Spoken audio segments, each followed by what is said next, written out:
The following program was made possible by the generosity of those who have determined to hold fast to the true Roman Catholic religion, as expounded by the Roman Catholic Church before the disasters of Vatican II and the so-called New Mass.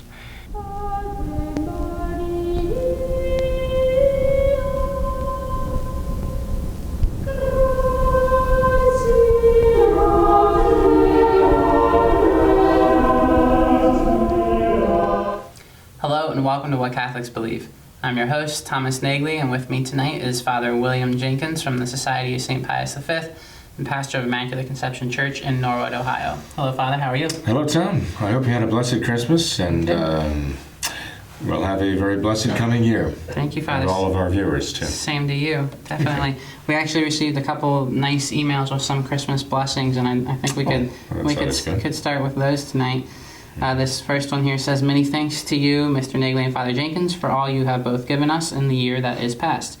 What a blessing to have this ongoing voice of truth in the midst of all this spiritual darkness that seems to be daily increasing until the triumph of Our Lady's Immaculate Heart is a reality in the Church and thus the world. May you and your family have a blessed Christmas and a holy New Year. I look forward to each new show that you post, so please keep them coming in the year ahead." Well, thank you. That's very, very nice. Encouraging. Definitely. There was another one here, Father, that I thought was great as well, where the Spirit says that I just wanted to extend my thanks to those involved in your program. It has been a long process for me, but I finally decided to attend the true Mass here in Newfoundland, Canada. There are 2 priests that travel here to offer Mass every couple months at separate times. I'll be attending my first on December 19th. I'm eager and even excited to give a good, thorough confession and receive the Lord in Holy Communion. Please pray for me. God bless you, and thank you. Well, God bless you, too. Yeah. And thank you for writing. That's good to know. Definitely. I thought that was very nice.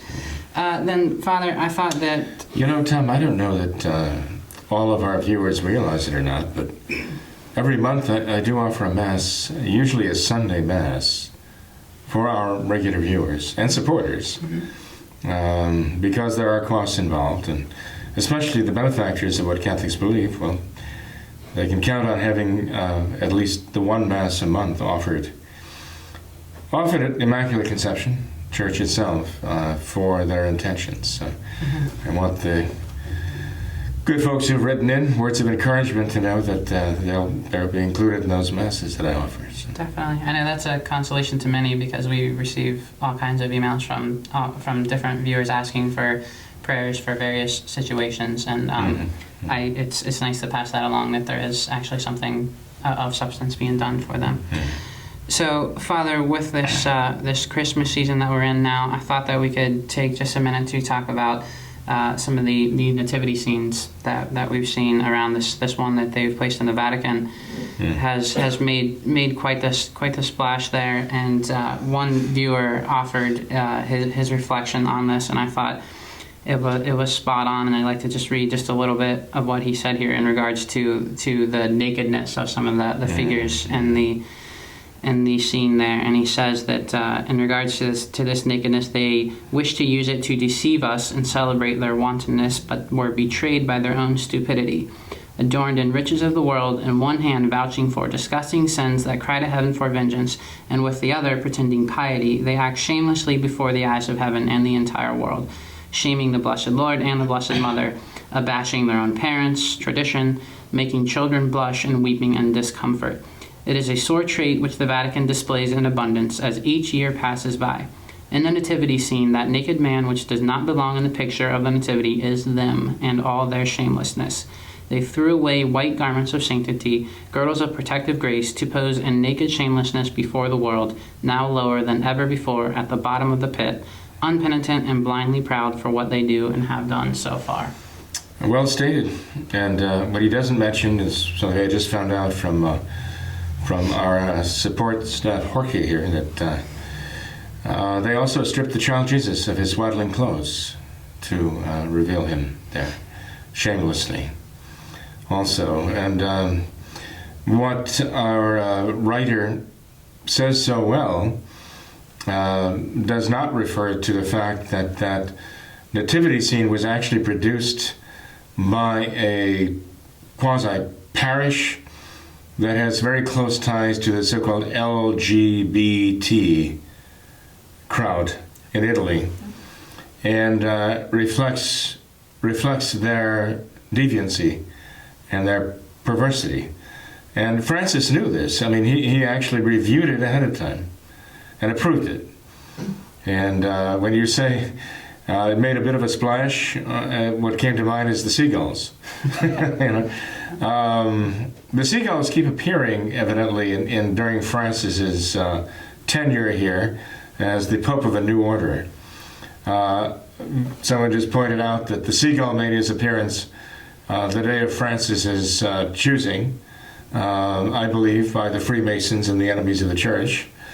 And the seagulls have appeared at various times when Francis was releasing doves, peace doves. Seagull actually murdered one of the doves, one of the peace doves, right in front of the eyes of everybody. They were barely out of the hands of the children when a seagull swooped down and tore one of his peace doves to pieces. And now they are swarming over the heads of those who are coming to his manger scene. They're scavengers. Basically, they're garbage pickers. So when you say that this has made a bit of a splash, well, I guess the seagulls actually are making a bit of a splash of their own around Francis's manger scene. By the way, if you were to look at the lore of the seagull, you'd see that in some cultures the seagulls initially represent some kind of prosperity, but they can also represent violence and even death at the hands of one's loved ones, because they can be very vicious creatures. It's just interesting to see seagulls swarming over this mangy, I wouldn't call it manger scene, I'll call it mangy scene of Francis in the Vatican. It's a blasphemy, and it is a perversity. There's no doubt about it. It is loudly denounced by some rather notable figures in and outside the churches, promoting the lesbian, bisexual, and queer, and so on, all the rest, as they call themselves, agenda. And that is what is being advertised right now before the world and before all the pilgrims to Rome in St. Peter's Square right now, right in front of the Vatican. Mm-hmm. How evil can you get? Well, Francis himself visited it on New Year's Eve. That's when the seagulls made their appearance. As Francis himself was making his appearance, so did the seagulls. And they were circling overhead all during the time that he was walking to the manger scene. When he knelt down there, he got a guided tour of it.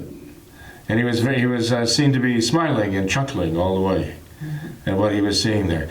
By the way, our writer talks about this naked figure there. Doesn't look like a poor man. He looks very well fed, actually. He looks also very well worked out in the gym. And something that would appeal to those who are deviant. But there's also a figure of a corpse with its arm hanging down. And it's very gruesome, being kind of slid into what looks like an oven. I guess it's supposed to be a grave, but it looks like he's being slid into an oven, like a pizza oven. And there's also a figure that's supposed to, I guess, represent burying the dead, because this is all supposed to be centering around the theme of the corporal works of mercy. There's also what looks like a disembodied head behind bars. Looks like somebody cut somebody's head off instead of behind bars. That's supposed to represent visiting the imprisoned, too.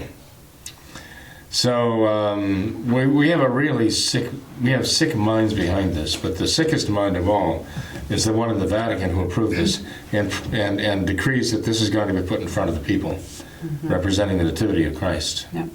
Well, from there, Father, let's go to Fatima and visit their nativity scene there, and perhaps we can put that picture. I'm sure that'll be much better.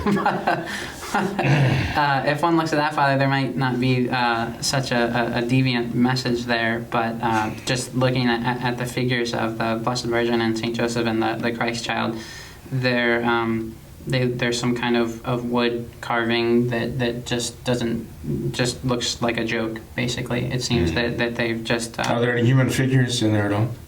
Anything identifiable as human? It looks like perhaps they were trying for that, but didn't exactly achieve it. So they look basically like blocks of wood. Right? Basically, yeah. Sort of totems. Mm-hmm. And what's in the manger? Is there a manger there? There's supposed to be a Christ child in there, but there isn't a lot of detail. It looks more just like A block of wood. a block of wood. Yeah.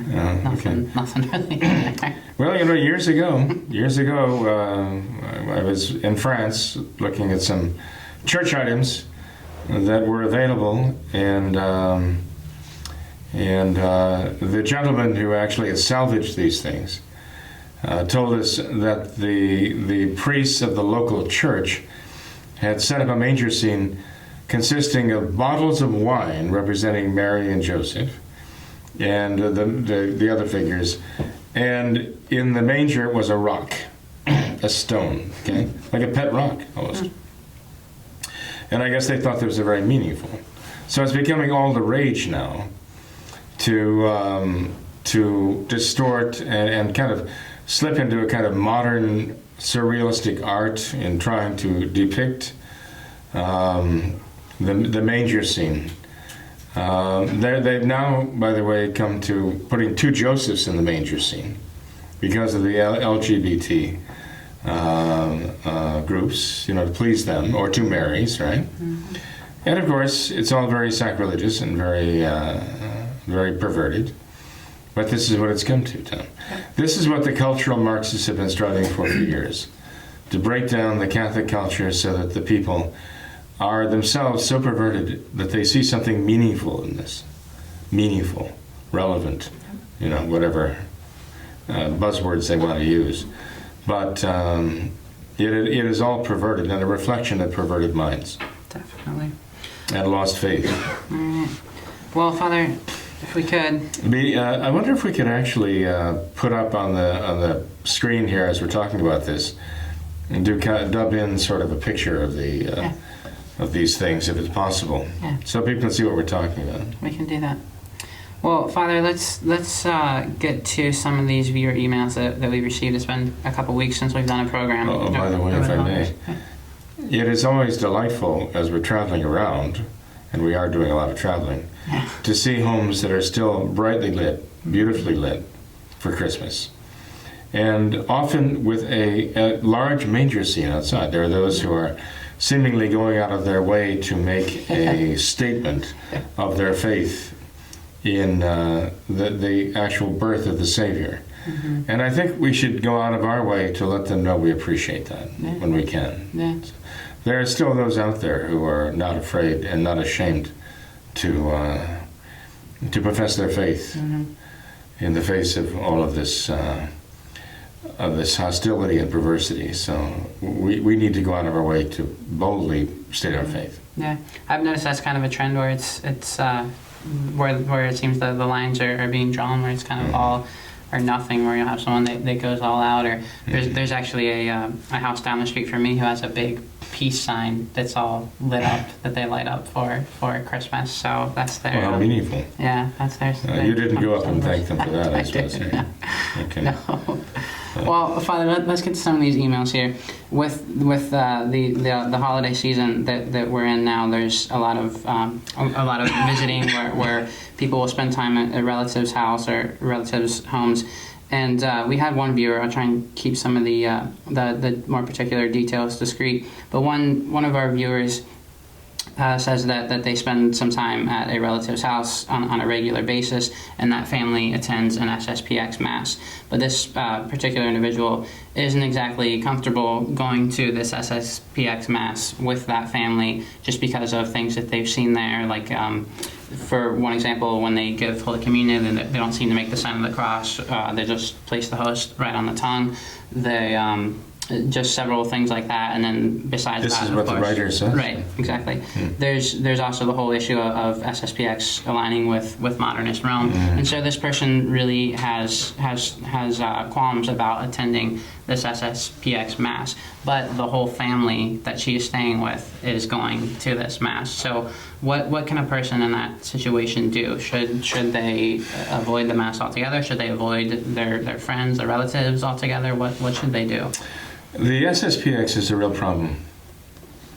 It is a real problem because it has taken such massive steps toward accommodating the modernists in Vatican. They're just losing their traditional Catholic character. It takes more than an occasional Dominus Obiscum to be traditional Catholic. And I'm not saying the Society of St. Pius X has reduced itself to that. But what I'm saying is it's the entire faith that is a matter of what makes one traditional Catholic. And now in the Society of St. Pius X, they've bitten on Francis's offer to have Novus Ordo priests for the diocese come in and officiate at their weddings, right? I understand that in some cases the people have simply rebelled. That in some cases they actually arrived to find a Novus Ordo priest ready to officiate at their wedding at a Society of St. Pius X church and walked out. They walked out. That's good. Or they protested loudly ahead of time and said, no, we're not going to do this. And but this is the direction they're heading in. And it's very bad. It's like they're going through the Novus Ordo all over again. Yes, it wouldn't surprise me to find out that what this young lady is saying is true. But also the Society of St. Pius X is having clergymen come in from the Novus Ordo and administering sacraments in their chapels to the people, administering something, anyway, to their own people. And that's not why people go to a Society of St. Pius X chapel, I wouldn't think. Why wouldn't they just stay home and go to the Novus Ordo church? Why bother going to an SSPX chapel if they're going to be bringing Novus Ordo clergymen in to hear confessions and give sermons and say masses and officiate at weddings? Why do they even bother with the SSPX anymore? So I would recommend to her that she stay away. I mean, for all we know, they've got a Novus Ordo clergyman in there saying the liturgy, or perhaps he's been in there the week before, for all she knows. And he's the one who consecrated the ciborium from which they're going to draw a host to give her for communion? No. I would say she certainly should not go to receive communion there. And it'd be better if she is going to go, for the sake of seeing her friends, she should just pray the rosary. But, I mean, ideally, she really shouldn't go. Not as long as they're talking about becoming co-religionists with Francis. No. Father, in a recent program, we mentioned the Shakart line of priests, and one of our viewers commented that some time ago he went to confession to a Shakart line priest and was wondering if that absolution was valid. He says, I know Shakart shouldn't have gotten consecrated how he did, but I know the church said old Catholics have valid sacraments. I also read that converts from Orthodox churches don't need to confess sins again, that they confess to Orthodox priests. Perhaps a general confession would be a good idea. What are your thoughts, Father? Well, it's not only a question of the validity of the holy orders, right? I mean, that is extremely doubtful. And to the point that one cannot verify those are valid orders. There are too many very serious questions that really can't be answered satisfactorily about these things. But it's not just a matter of the validity of the holy orders. You see, we're talking about, in our case, the church supplying the faculties we need to hear confessions and to absolve people of their sins.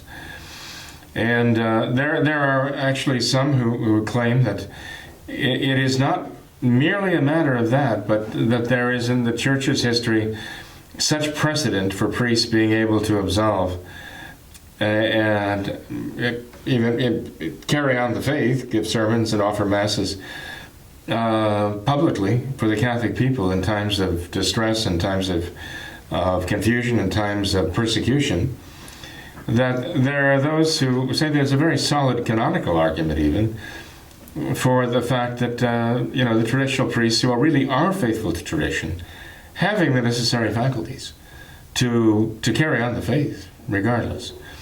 And I think those people have a valid argument there.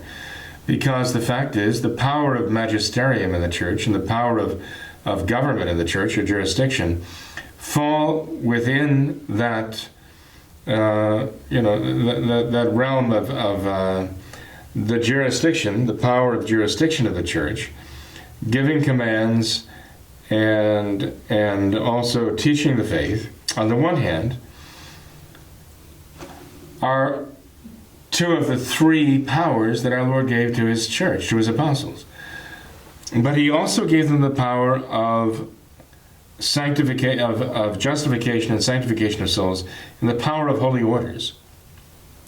And that third power of holy orders is really what the church is primarily about, the justification and sanctification of the soul. And you'll notice that the way our Lord set up the church, and the church traditionally has taught this, that the power of the church's teaching authority, teaching faith and morals, under the category of the church's jurisdiction, is apart. It's not entirely united. How should I say this? I want to say it correctly because I don't want to give the wrong impression here. But the power of holy orders is not completely and absolutely subject to the other powers, in the sense that it cannot be exercised without the approval of those who have the power of magisterium or jurisdiction. The church in her own law has empowered those who have the power of holy orders to administer the sacraments, the power of justification of souls and the sanctification of souls, sometimes even without the necessary, delegation or granting of powers by the human beings, And this is clearly God's way, our Lord's way, of allowing the church to continue functioning in her primary mission, even when you have a bad pope or bad bishops. That our Lord wants the supreme law of the church, the salvation of souls, to still have the ability to carry on, even in the most dire circumstances. So I won't say that the power of holy orders, ministerium, is distinct from or separate from or independent of the power of jurisdiction. No, it's not. But the church has expressed her own mind in making it very clear that power, for the sake of this justification of souls from sin and the sanctification of souls by sanctifying grace, can continue even in spite of having a bad hierarchy, even a wicked hierarchy that might even be opposed to the good of souls. So there are doctors of the church. Popes themselves have spoken on the matter of errant bishops and even errant popes who would do things that would be harmful for the church and damaging to souls. St. Robert Bellarmine was one of them. You couldn't think of a more avid champion of papal authority. And yet he says very explicitly, he says, raising the question, what if a pope were to command something that would be injurious to the church and damaging to souls? And St. Robert Bellarmine says that in that case, a Catholic person would have an obligation not to obey and to impede the execution of his commands. In other words, to prevent other people from obeying something damaging like that. And in the case of a priest, that even takes on a stronger meaning, that the priest would have to continue for the sake of the supreme law or purpose of the church to administer the sacraments and justify and sanctify souls. This is the mind of the church. This is what Catholic tradition has told us and shown us. By what the church has told us in advance and then approved afterwards, in time when crises have arisen in the church, and when she says this priest and those members of the Catholic clergy did the right thing in doing what they did during those times. So the power of holy orders is a distinct power, and it really expresses the primary purpose of the church and the human soul to justify and sanctify the soul from sin and elevate it to God's grace and to bring that soul to salvation. And the church, historically, in her tradition, has given a certain latitude to that. But here's the problem. I mean, a latitude to that her law allows for, even if a bishop, for example, were to absolutely forbid a priest to function under certain circumstances, even if he were excommunicated, the law of the church says that he has the power in an extraordinary case to absolve someone of their sins. Let's say someone who is dying in sin. And not only would an excommunicated priest have the power to do so, in charity he would in a sense have a duty to do so. And this involves priests who have actually violated the laws of the church by doing something actually wrong for which the church has excommunicated them. That certainly doesn't apply to real traditional priests who are just trying to hold on to the faith, despite the fact that there are bishops doing things which the church has customarily, traditionally excommunicated for doing. And these are the bishops who are trying to prevent the priests from justifying and sanctifying souls.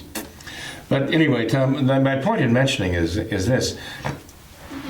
You know, this writer has to ask himself, okay, let me assume, if I can, and he can't, that this Schuchart priest or clergyman is validly ordained a priest in the first place.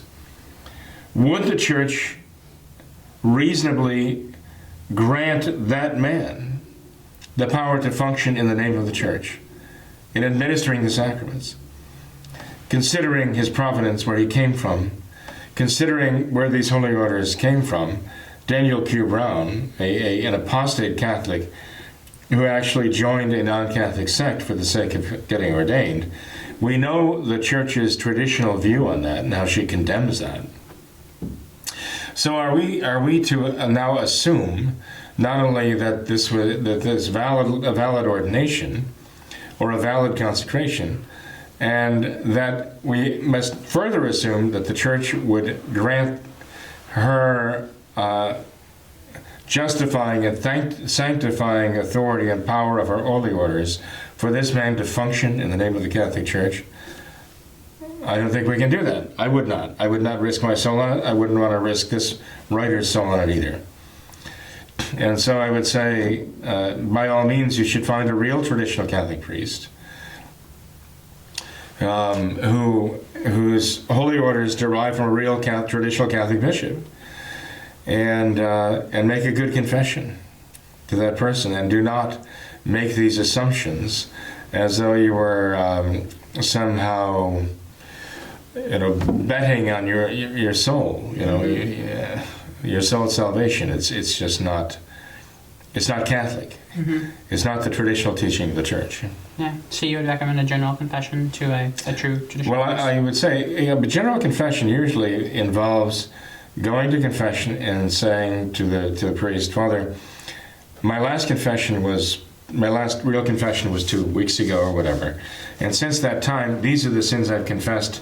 These are the sins I've committed, but I haven't confessed them yet. Mm-hmm. So I need to be absolved of these sins for the first, freshly, newly. But now I wish also to confess for my past life sins that I've already confessed and that have been absolved. But in this case, it's not the same as a general confession, where the gentleman would have to say, I've made these doubtful confessions to doubtful priests, and so I want to confess these sins as God sees them. I don't know whether they've been validly absolved. I confessed them in good faith, but I don't know if the person I went to really had the power to absolve them. Mm-hmm. And so I wish to make it clear in confessing these sins that these sins fall in that category. Sure. So that's the kind of general confession I would recommend that he make. Okay. Cool. Fair enough.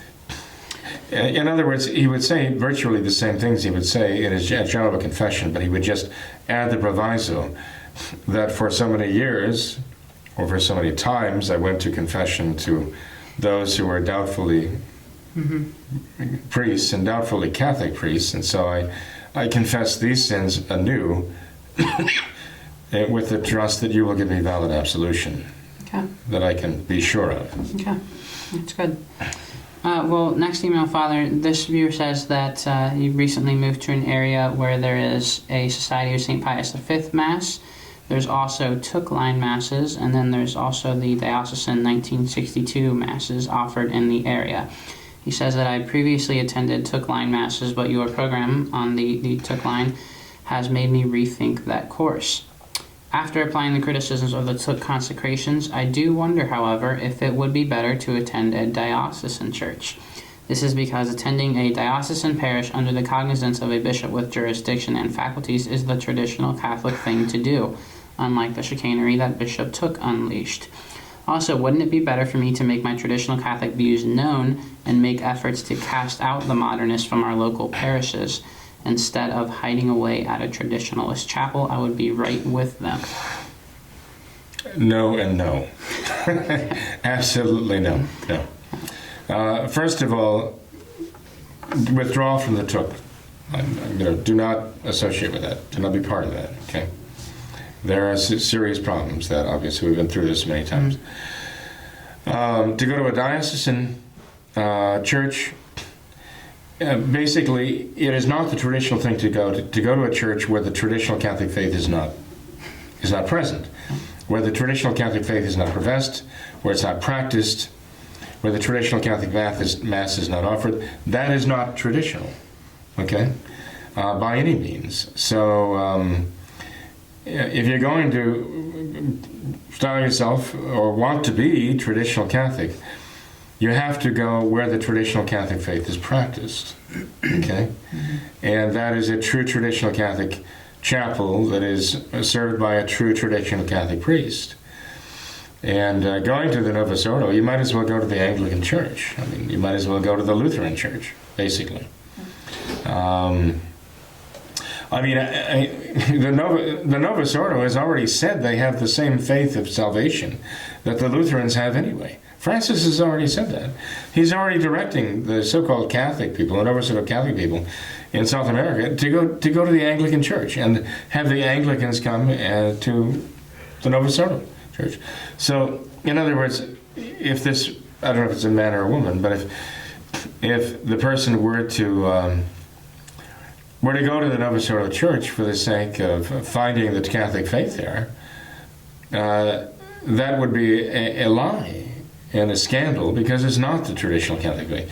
If he, on the other hand, as he says, would go there to take his traditional Catholic faith there, then why doesn't he just go to a Lutheran church and profess the traditional Catholic faith, try to convert them? Yeah. He might have better success there than with going to a Novus Ordo church. Look, people have been trying for years and years, for decades, saying, I'm going to go to my Novus Ordo parish and I'm going to stand up for the traditional Catholic faith and I'm going to stop them in their tracks and I'm going to be a constant, not only thorn in their sides, but I'm going to turn this whole thing around. And you know what? They have all ended in utter failure, even to the point where they themselves have lost their faith and given up. The modernism in the Novus Ordo Church is not Catholicism. It is anti-Catholicism. Modernism is the very definition of anti-Catholicism. It's not just non-Catholicism. It is the direct opposite of Catholicism. You can't go to the Novus Ordo Church and think you're going to somehow swing them back toward Catholic tradition. It is just absurd. You're not burying yourself by going to a traditional Catholic church. And I've got to be careful here, because there are priests out there who are professing to offer the traditional Mass and professing to use the traditional Catholic, and they're really not. Yeah. So you really have to be careful, like the Took bishops. They are founded in something that is absolutely condemned by all Catholic tradition. That's where they got their start. And so, when I say traditional Catholic priests, I'm not referring to them. But the right thing to do is to find a real traditional Catholic priest who adheres truly to the traditional Catholic faith in his manner of his ordination and in the faith that he professes, in his teaching of the doctrines of the faith, in his teaching of the moral requirements of the church, with how we live as Catholics, and in his worship, in the Mass and the sacraments, that they're all the traditional Catholic Mass and sacraments all the way through. They're the traditional Roman rite. That he can't settle for any less than that, honestly. And Father, I've encountered that attitude a lot, where many people have the viewpoint of we're traditional Catholics, we have the true faith, but here you have all of these Novus Ordo, all these modernists, but we need to go to them and set a good example for them. We need to show all of our good works to them. We need to encourage the more conservative ones. If they do something that aligns with tradition, we need to praise them on that. We need to attend functions with them and interact with them and all of that, and just try and convert them by our good example. But we need to actually be there, interact with them. Even some will go as far as to say we need to attend masses with them in their Novus Ordo chapels. And it seems to me that attitude can be rather presumptuous. The Church has always condemned that approach, all the way along. Yeah. During the Protestant Reformation, absolutely condemned that. Yeah. The Church never said, well, look, we need you Catholics to go to those Lutheran services and stir things up, you know. No, absolutely not. This is totally contrary to all Catholic tradition. When God sent the Israelites, the Hebrews, into the Promised Land, He didn't say, "Hey, go and really, get socially involved there, and try to win those people over, to monotheism." And if they sacrifice the inferior children to Moloch, well, it's a price you have to pay, a little collateral damage. You're being ecumenical. Don't they realize that ecumenism is the work of the devil here? And this is exactly the ecumenism, the ecumenical spirit, which says you can have different religions in the same church. Yeah. And you can't. Yeah. And it would be a lie and a sacrilege, and it would be a scandal for them to go and try that. The popes, right on through Pope Pius the 12th, the 11th, Benedict XV, I'm not so sure how much he's wrote about this during the war years. St. Pius X, Leo XIII wrote very firmly against this is absolutely forbidden. So anybody who would have this kind of misguided, I guess that's the nicest word I can think of, misguided notion that we have to meet them in their temples of the Novus Ordo and join them in their Novus Ordo cult to try to bring them over to traditional Catholicism. They're playing right into the hands of the modernists. Mm-hmm. And Father, that attitude is rather silly too if you think about it, because we all know the adage of one bad apple will spoil the whole bushel, and here we have one good apple that's going into a whole bushel full of spoiled apples, trying to convert them. But it seems that since he bit that apple, I mean, they're going to go and start biting all of It's no, you cannot bite the poison apple and think that you're going to convert the wicked witch. It's not going to happen. Yeah. Tom, it's frustrating to see this because you see so many people who mean so well. Yeah, definitely. And yet they don't understand the nature of. They really don't understand the nature of Catholicism, and they don't understand the nature of modernism. To think that this is the right approach, and we have young people who are trying to do that right now by signing on with indult liturgies and unicum liturgies and what do you call it? Summorum Pontificum liturgies offered by clergymen within Novus Ordo dioceses, and they think they're doing the right thing, and they're playing right into the hands of the modernists. They are actually conceding the very first principles of modernism, and they're going to wind up just full-fledged, out-and-out modernists. They keep going the way they're going. Yep. So. Well, Father, getting back to this email, you recently mentioned in regards to the Shikart line of not gambling with your soul and going to a doubtful priest.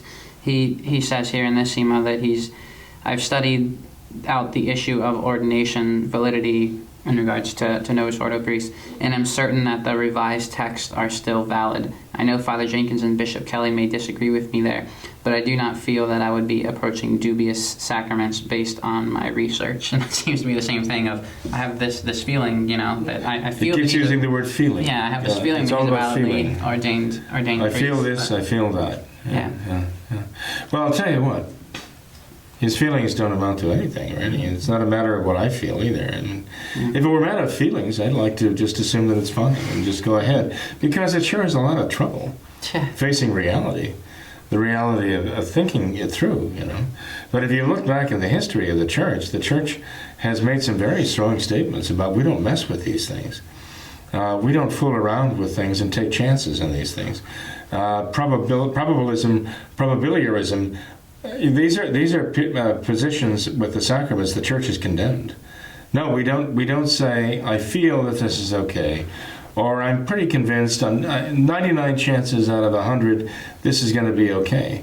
Church doesn't do those things with the sacraments. She's condemned these positions. So again, I'm just saying that the individual involved is one of those people who's trying to find his way through. But I think he's using the wrong method of finding his way through here. This may be a bit off the track. Heaven knows, I never get off the track, Tom. But a few Sundays ago, I was stuck in Atlanta airport when the power went out. I had just arrived in Atlanta airport. I was there for about a half an hour when the power went out. And there are a lot of stories associated with this that I will not tell right now, because I don't want you to doze off in the middle of the program. I want the rest to. But there are a number of interesting stories, interesting for me anyway. But one of them had to do with the fact that 7 hours later, they were letting us leave the airport to fend for ourselves. There was nothing to do at the airport except sit in the darkness.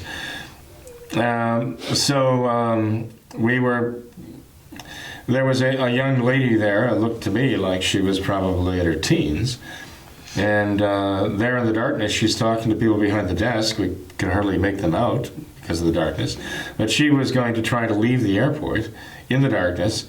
She had a friend coming, she lived there in Atlanta, and was hoping the friend could come and pick her up.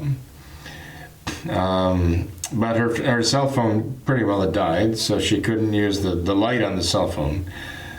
And she couldn't really use the cell phone to call either. There was no power. You couldn't recharge anything. So I had a flashlight. I always travel with a flashlight, having learned the hard way. So I said, well, if you'd like to come with me, at least we can find our way, pick our way down the stairwells and through the tunnels, the underground tunnels connecting the concourses. And, we can get to the front of the airport.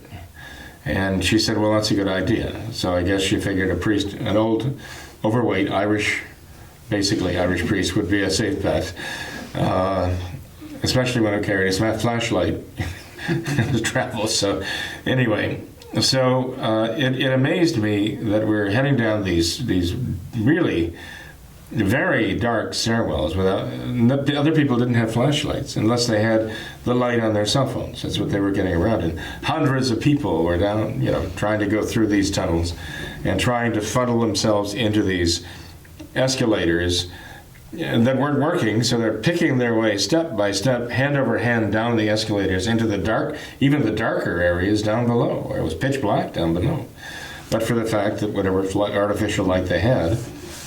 And so it took quite a while for everybody, hundreds of people, as I say, to continually be funneling themselves down through those escalators, those motionless escalators.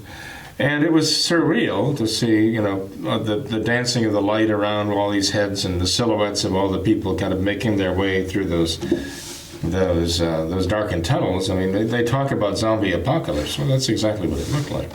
But as we're walking along, anyway, we're talking about this and that and the other thing, and the young lady tells me she's actually a professor at a local university. And I was surprised because she seemed so very young, But, she was calling me father, so I asked her, well, are you Catholic? And she said, well, no, actually, I'm an atheist. And I said, well, that would have been my next question. She said, really? I said, well, yeah, I've encountered enough young female professionals who have turned to atheism for whatever reason that I would have suspected if you weren't Catholic that you might be an atheist. She said, oh, really? That's surprising. I said, well, I asked her, are you a thinking atheist or a feeling atheist? And she said, what do you mean? I said, well, there are those who feel their atheism and those who think they're atheism. And I told her about a gentleman I know from right here in Cincinnati who was a scientist who one day told me he was an atheist.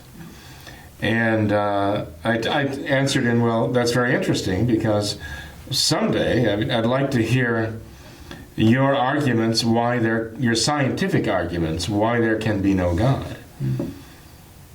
He looked at me very puzzled and he said, I don't know what you're talking about. I said, well, obviously you must have a proof that there is no God, because if you thought that there could be a God, you wouldn't be an atheist, you'd be an agnostic. So as an atheist, you must have ruled out the possibility there is a God. So you must have some arguments to show that there can be no God. And he looked at me for a second as though I was trying to, get the better of him. And he just said, well, I feel better when I think there is no God. That was his answer. This is what the scientists said. So I was very disappointed because I thought that at some point we could sit down and have a very lively discussion, but an intellectual discussion. Yeah. It was impossible to discuss his feelings. That he felt better when he thought there was no God, So I mentioned this to her. I said, this man obviously was going by his feelings. Even though he was a scientist, it wasn't really an intellectual matter with him. So he wasn't a thinking atheist, he was a feeling atheist. That's what I mean. Well, she assured me that she was a thinking atheist. And then sure enough, within the matter of a few sentences, I feel this, and I feel that, and I feel the other thing. It was all about her feelings, Yeah. So I said, well, don't you believe that we have souls? You have students, and you grew up in a family with parents and children, siblings of your own. Don't you really think we have souls? She said, oh, yes, I believe we do have souls. I said, well, that's kind of curious, because how do we have souls without God to create them? She said, well, I feel that we create our own souls. That's scary. So I said, well, that's kind of an interesting hypothesis here. We create our own. How do we create our own souls? I was trying not to sound condescending, I just was trying to think this through, not feel it through, but think it through. I said, how do we create our own souls? So she said, well, by thinking. By thinking, we actually create our own souls. So I thought, oh, there you go. Existentialism, that's the Existentialism Express, okay? Yeah. This is what they're getting, this is what all the kids are getting at the college now. Create your own self by your own thought, or feelings, even better. So I made a very, very bold assertion to her. I said, well, thinking actually requires the soul. There has to be a soul to begin with to think. So you can't create your soul by thinking, because if you're thinking, the very act of thinking presupposes there is a soul to think. And she looked at me as though I was trying to trick her. As though I was trying to trick her by some legerdemain, sleight of hand, errant little bit of logic in there. And so she said she just wanted to eliminate the middleman. That's God, I guess. So we're all able to create our own souls. And it just seemed very obvious to her. And she changed the subject at that point. Yeah. But I'm afraid that the same kind of thinking is going on by some of our folks who are trying to find their way back to the traditional faith. That they're trying to almost, like the people who are down in those tunnels, feel their way along, But it's all feeling. It's not what they can see.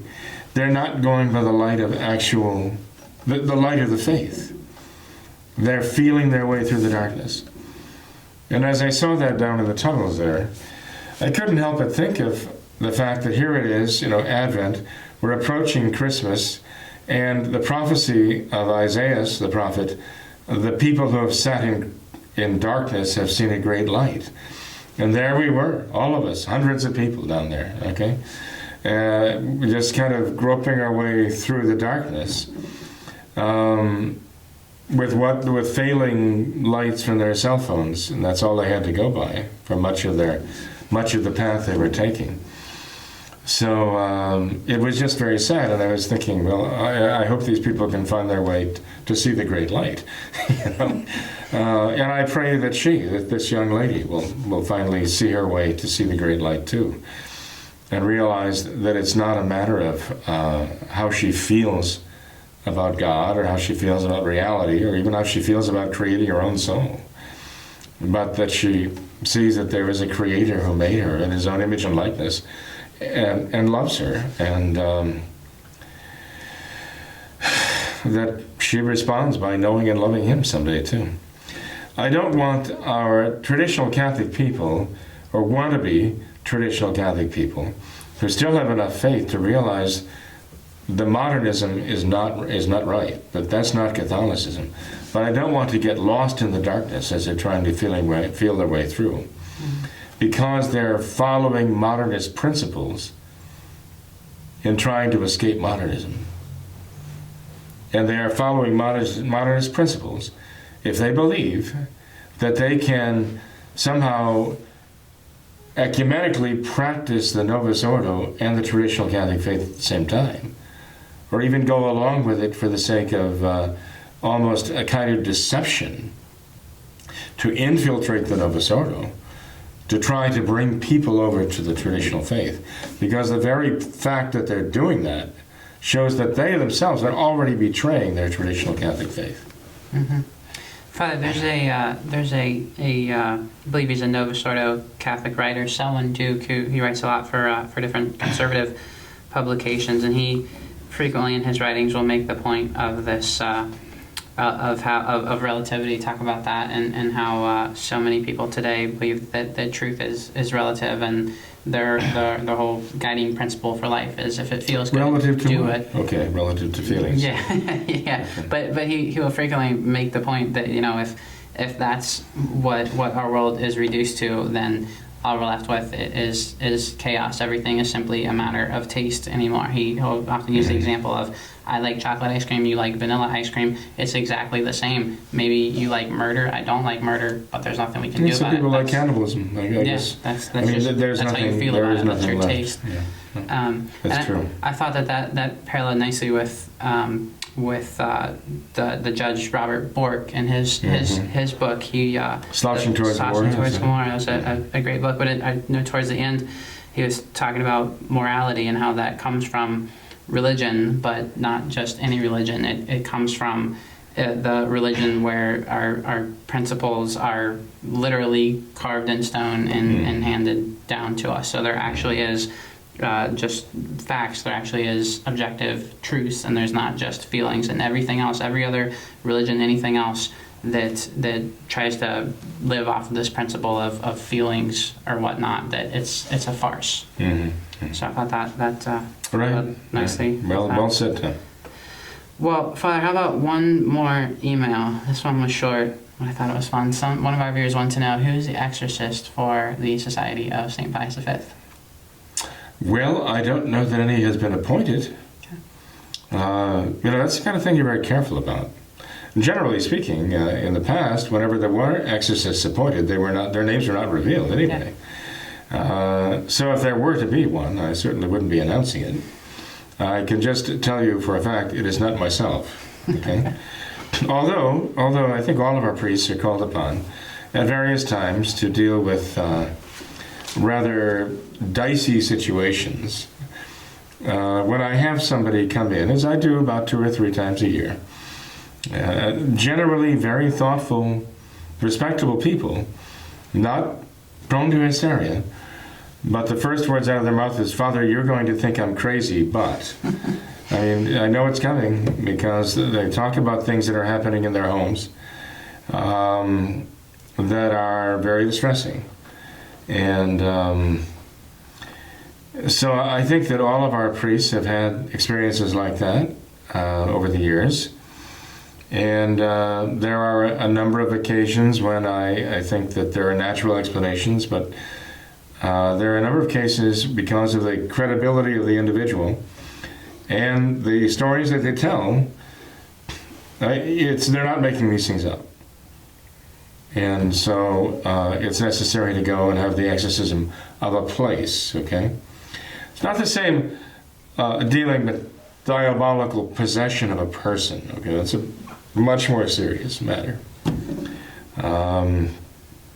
That's when you need to have a full-fledged exorcist, but the exorcist really needs to know what he's doing. And I will tell you this, when I went through a cone with Archbishop Lefebvre, there was not a lot of attention paid to chapter 11 of the traditional rituality that I saw, because the effort was to produce traditional Catholic priests who really could take the traditional sacraments with the traditional faith and traditional moral teaching of the Church and go out and deal with souls who are really really left, abandoned by the Novus Ordo, or had abandoned the Novus Ordo themselves. And so the idea of training exorcists, I don't know that at least I didn't see great emphasis on it. And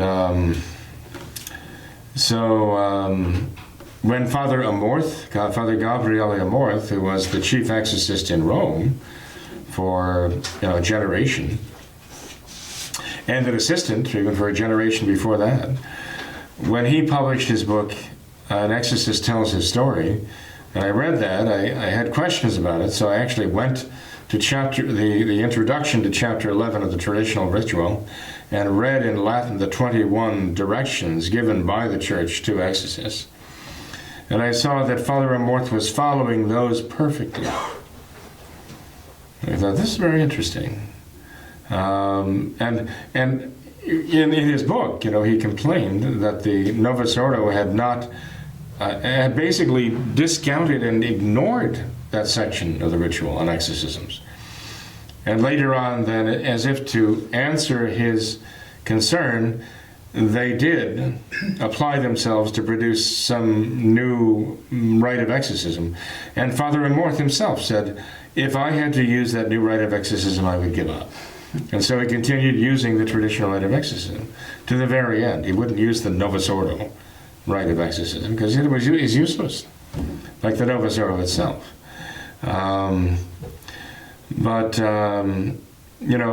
There is a great deal of talk now about diabolical possession. As Father Amorth himself said, the devil himself was extending his influence more and more because he was not opposed.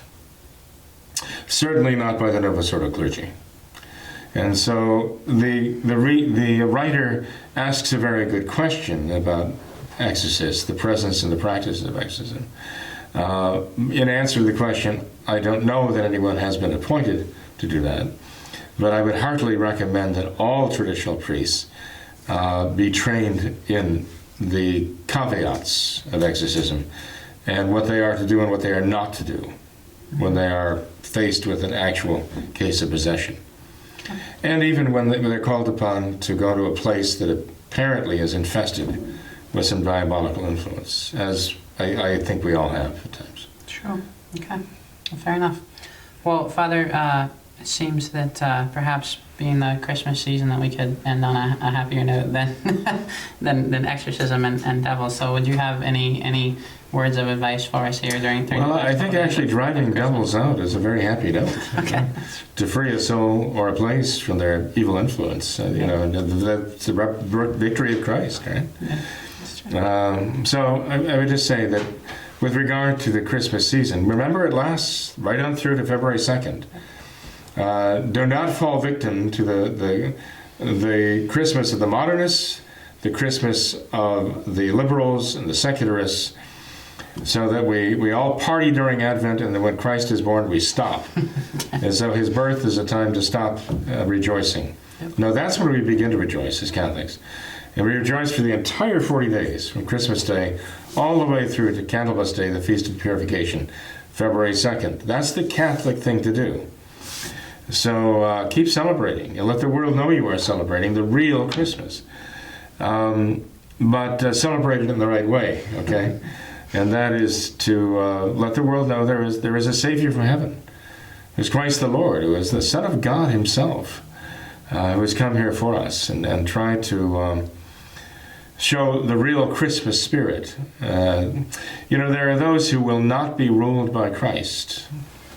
And as the parable in the Gospel says, that we will not have this man to rule over us.